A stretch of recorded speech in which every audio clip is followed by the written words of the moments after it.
খোলা আকাশে শত হাজার পাখি উড়ে, কোনো পাখির দাম নাই। মালিকের খাঁচায় যেই পাখিটা আটকানো, ওই পাখির কি দাম? জমিনে বান্দার অভাব নাই, ওই বান্দাগুলোর কোনো দাম নাই। যেই বান্দা কালেমার রশি গলায় লাগাইয়া বলে আমার আল্লাহ ছাড়া কেউ নাই, এই বান্দার মূল্য এত বেশি, এত বেশি, ফেরেশতাদের থেকেও আল্লাহর কাছে মূল্য বেশি। এজন্য আমি মুরব্বির কি দরকার? আল্লাহ নিজে বলেছেন, আমি আয়াত পড়েছিলাম, ইয়া আইয়ুহাল্লাযীনা আমানুত্তাকুল্লাহ, ও মুমিনেরা আল্লাহকে ভয় করো, ওয়া কুনু মা'আস সাদিকিন, এই জমিনের মধ্যে যারা সত্যবাদী তাদের বন্ধু হইয়া থাকো। হাদিস পড়েছিলাম সংক্ষেপ, নবী বলেন মান তাওয়াযা লিল্লাহ রাফাআহুল্লাহ, আল্লাহ নবী বলেন যে নিজেকে ছোট মনে করে চলবে আল্লাহর জন্য, আল্লাহ তার মর্যাদা বাড়ায় দিবেন।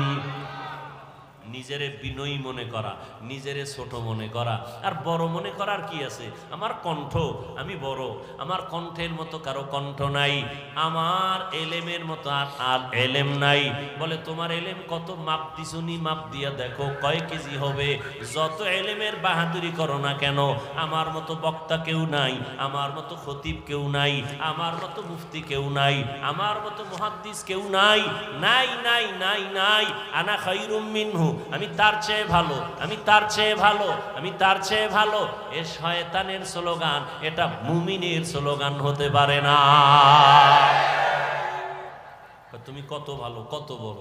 কয় বড় বড় যতই বলি, আমি আল্লাহর কসম খেয়ে বলি, যত বড় মুহাদ্দিস দাবি করি না কেন, শাহ ওলিউল্লাহ মুহাদ্দিসের সমতুল্য হতে পারবে না।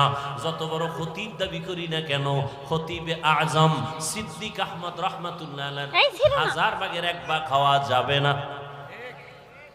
এরে আল্লাহর গোলাম, সব উলামায়ে কেরামের ইলম যদি এক জায়গায় ওজন দেওয়া হয়, সাহাবায়ে কেরামের সমান হবে নি? হবে? আসহাবী কান নুজুম, রহমতের নবী বলেন আমার এক একটা সাহাবীর দাম কত জানো? আকাশের নক্ষত্রের সমতুল্য। আমি মুহাম্মাদের আদর্শটাও যেমন সুন্নাত, আমার সাহাবাদের আদর্শটাও তেমন সুন্নাত। ও দুনিয়ার উম্মতেরা, আমার সাহাবাদের এত দাম, আল্লাহ নিজে খুশি হইয়া বলেন রাদিয়াল্লাহু আনহুম ওয়া রাদু আন, আমিও তাদের উপরে রাজি, তারাও আমি আল্লাহর উপরে রাজি। সাহাবায়ে কেরামের ইলমের সমান হবে না। সমস্ত সাহাবাদের ইলম যদি এক জায়গায় করা হয়, রহমতের নবীর সাথে কোনো তুলনা। এবার রহমতের নবীর ইলম কত? নবী খুশি হইয়া বলেন উতিতু ইলমাল আউয়ালিনা ওয়াল আখিরিন, আল্লাহ আমাকে আউয়াল আখিরের ইলম দান করেছেন। আদম নবীরে যা দিবেন আল্লাহ সেটাও আমারে দিবেন, মূসা নবীরে যা দিবেন আল্লাহ সেটা আমাকেও দিয়েছেন, ঈসা নবীকে যা দিবেন আমাকেও সেটা দিয়েছেন। এক কথায় সব ইলমের মজমুআ, সব ইলমের সমষ্টি আল্লাহ আমি একা মুহাম্মদের দিয়েছি।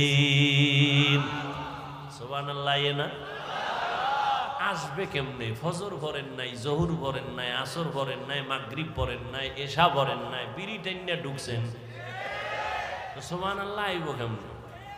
আহা